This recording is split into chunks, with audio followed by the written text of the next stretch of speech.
Hi, I'm Tyne. Welcome to my channel. You're probably new here. If you're coming back though, thank you. It's so great to have you here again. But so today we are doing a book review of The Modern Witchcraft Book of Tarot by Skye Alexander. And doing a little book synopsis summary review thing, which will also involve showing off the tarot deck from the same company, because the main purpose of this book is that it is a beginner's tarot book, which means the largest chunk of it is just telling you what the meaning of all of the cards is. So within this video, I'm going to attempt to tell you what all of the cards mean. So the book, this is not only a book that is very much geared towards beginners in tarot, it sort of matches another book by the same person. I don't know, it almost has a level of branding where I want to say it's a company, but I think it is just this person, Skye Alexander. So I did decide to look into this author or brand thing,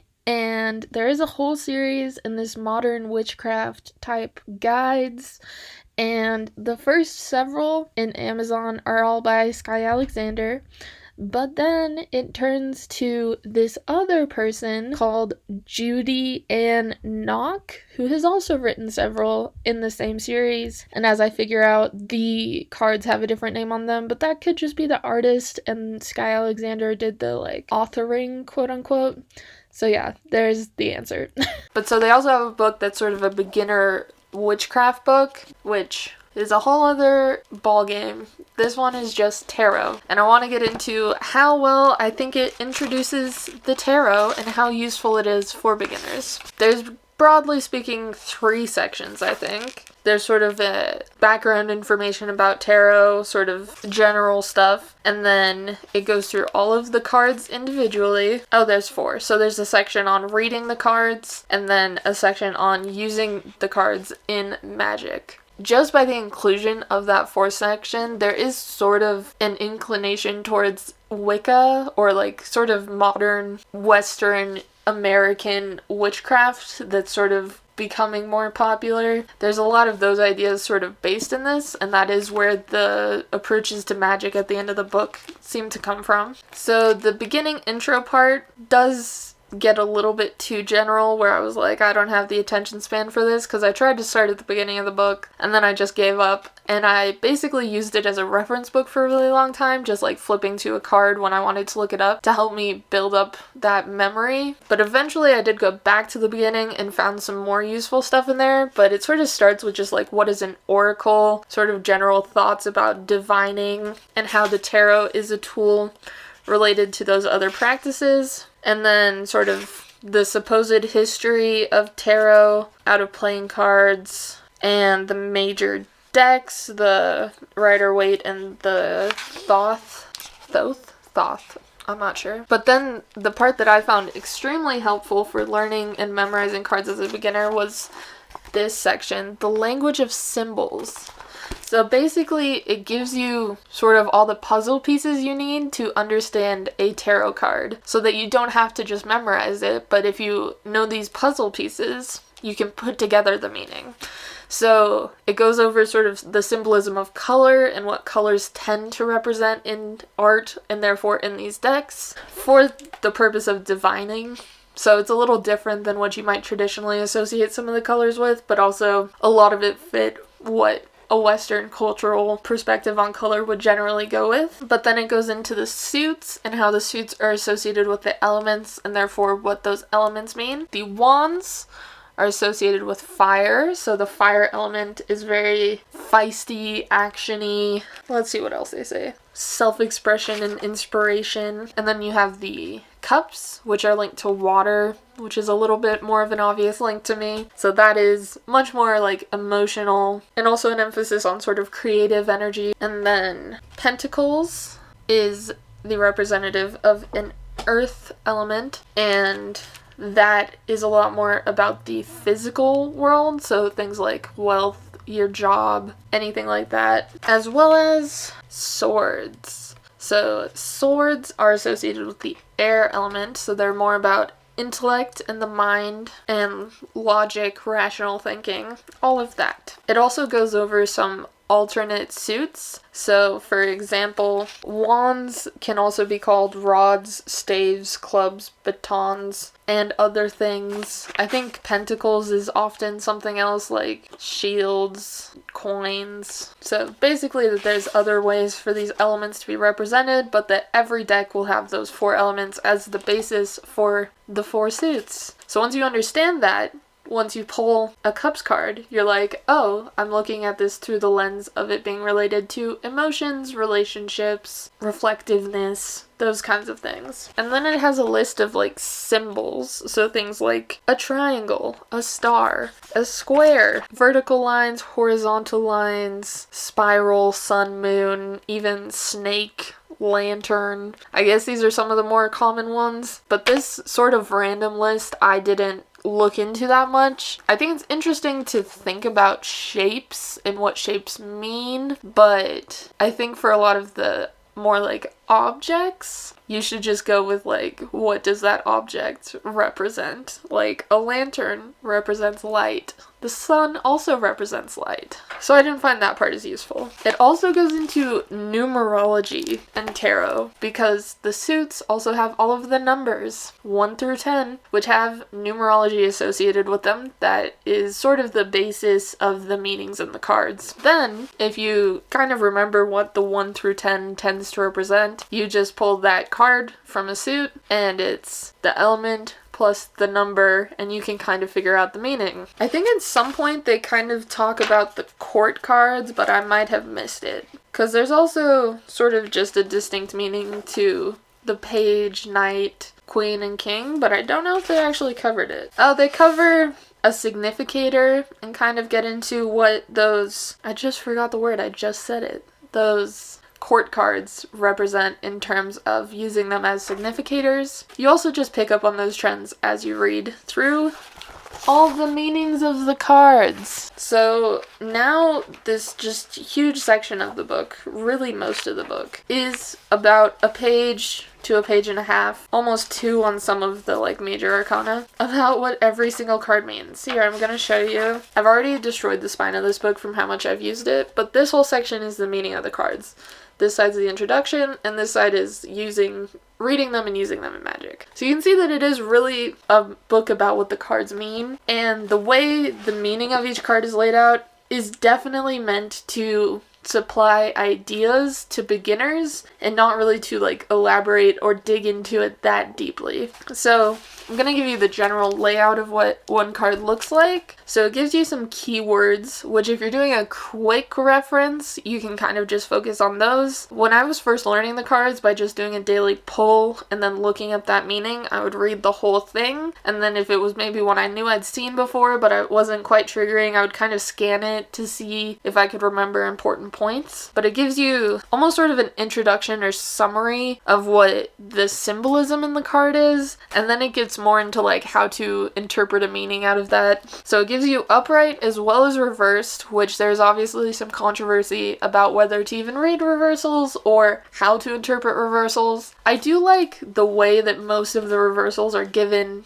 in the book. I feel like they feel right for the cards to me, but usually now that I've gotten more familiar, when I read a reversed, I'm kind of like, how are we making this into more of a warning? But that's just my interpretation. So I think it's good to have that meaning there if you do want to experiment with reading reversals. So it's nice that it has both, but it'll give you sort of, again, a summary, and then it'll give you 3 bullet points in each. One for reading about money, a reading about your job, and a reading about love. That obviously doesn't cover every single situation, but I did think it was really useful for sort of just looking at how you would take that meaning and put it into a context, basically. If you're talking about money, it might be like, this is a positive thing, especially like if you're in the middle of a business venture, this means that's going to go well. Or like, In a relationship, this is like very strong and there's a lot of passion. I'm looking at the King of Wands. So that sort of shows you how the meaning of the card can get contextualized, which I would then use to sort of transfer into my own context. There's also some like little fun fact sections, like sometimes the King of Wands is the bully card because if it represents a person, that person might be a bully.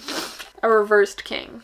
Sorry. So it's definitely a good introduction to just get you to start grasping on to the meanings of the cards. And I'd say it's great for a complete beginner such as I. But so, the one thing I really wanted to do in this video to try and have some fun and show you how this book has helped me to learn the tarot was give you super tiny snippets of what every single card means and hopefully keep the entire 78 cards within less than 10 minutes. So, we're gonna do that now, launching into every tarot meaning, only upright, according to the Modern Witchcraft Book of Tarot. The first suit is Wands. I'm going to be doing this in my TikTok voice, OMG. Passionate and successful leadership. Warm but very active female authority. This boy is going on an adventure. Getting started. An excellent opportunity. Making it happen. Setting out into the world. Happiness and security. We in a fight. We are the champions. Sticking it out. Revving up to go hard. Holding the fort. Pushing through to the very end. Second up is Cups. Indulgent and cultured. The feminine woman. Sensual. Nurturing. Exciting, almost single-minded passion or change. Intuition and openness. A loving gift. Partnership and harmony. Celebration. With friends. Withdrawing into yourself. Disappointment. Heartbreak. Wallowing in it. Nostalgia and sharing. So many options. Go in a new direction. Make a wish. Domestic bliss. Third, we have Pentacles. Financial success. All your ducks in a row. Fertility and comfort. Practicality and stability. Developing your resources. A financial or business opportunity. Finding balance. Creative self-expression. Holding on to that money. Poverty or struggle. Generosity and good fortune. Patience and positive outcomes about to come. The skilled craftsman. A humble harvest. Family abundance. The next suit is Swords. Keen judgment. Authority and wisdom. Rushing right in. Being a beginner. A light bulb idea. Inner balance and finding your truth. Suffering. It's really just as bad as it looks. Take a nap. Evaluating your outcome. Escape. But actually getting away. There is some tomfoolery going on. Denial. Grief and regret. We're just exhausted. Just like me. Now the very fun Major Arcana. These ones kind of are what they say they are. Innocence. Naivety. Power that is just being discovered. Intuition and honing in. Feminine power. In every way. Masculine power. Not necessarily being an asshole, but being like outgoing, brave, those things too. He's also usually a good authority. A very defined organization or group. Could be a religion, but could be something else. Union and cooperation. In any context. Mastering opposing forces. The baddest bitch, honestly. Self-confidence and assuredness. Solitude, but also just inner wisdom. Destiny is at work. Trust that it's gonna help you out. Finding balance and making things right. We just chillin'. Transformation and rebirth. Not somebody dying. But I mean, it could. Everything working in harmony. Obsession or any sort of sabotage. Including of yourself. This is the real upheaval. Everything is going to blow up. But maybe it needed to. I just think of angels singing. But so like light and happiness. The mysterious or unconscious forces at work. Just insert the song Here Comes the Sun. But just like very boisterous. Awakening and realization. And as the final card, completion, fulfillment, A job well done. Jolly good work, chap. And that was all of the cards in the tarot, summarized in a very basic way according to how they are presented in A Modern Witchcraft Book of Tarot. But so there is a little bit more to the book, which I am also going to mention and review for you. So it gives you some things you might want to do before you start a tarot reading, so like the importance of the attitude you bring in, sort of different ideas about shuffling and cutting the cards.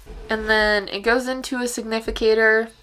This book really says you have to use one, but to me it seems like a lot of tarot readers don't necessarily use one. So I don't like how it's like, there must be a significator. Here is exactly how to choose your significator. Not a big fan of that, but like for a beginner, it is a good thing to have outlined, I guess. And then it does give you 12 spreads, sort of building from less to more complex.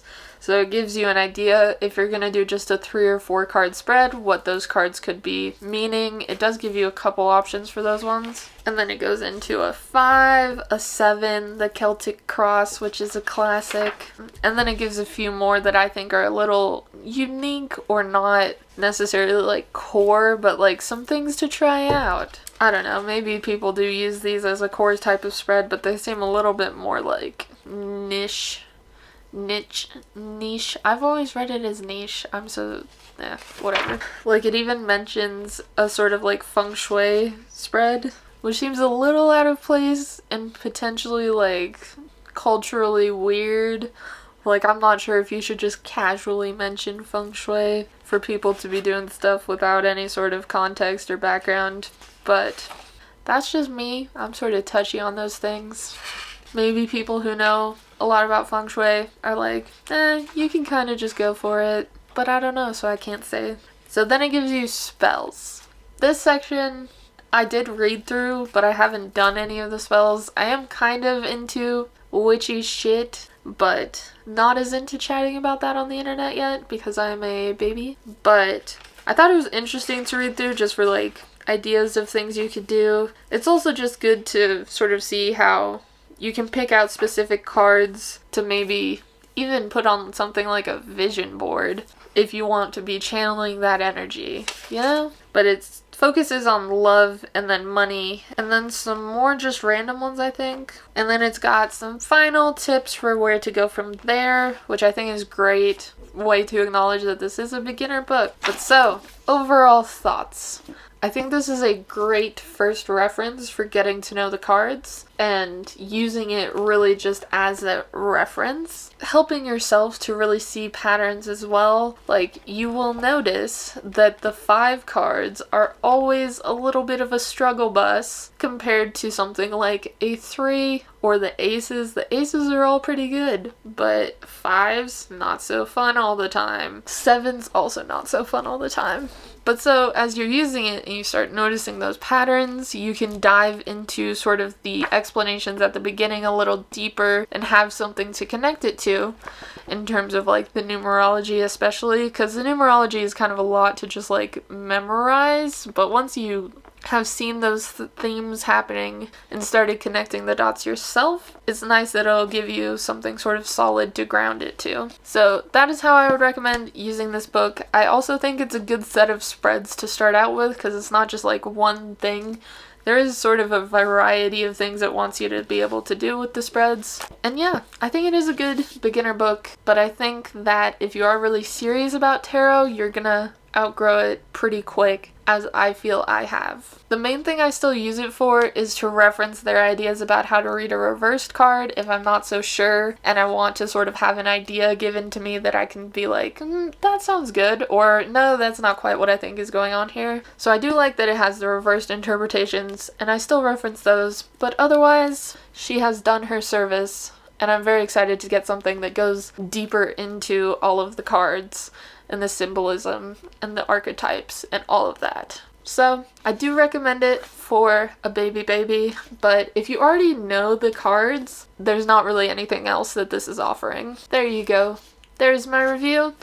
Obviously I have the matching tarot deck and I do highly enjoy this deck, but this isn't really a review of the deck, but you saw the whole deck. I do think it's a good deck, and I was actually drawn to the deck more so, and that's why I bought the book, because it was of the same style. This has a different name on it than the book, but I'm guessing they're associated quite formally because they have the same branding thing going on. Also, the deck has this extra card, which is the Ten of Swords, but it just says everything is fine instead of Ten of Swords. There's also one that says Ten of Swords. And it took me a while to realize those were two different ones because I kept drawing them when I first got this deck because that's where I was at. Anyways, this has been fun.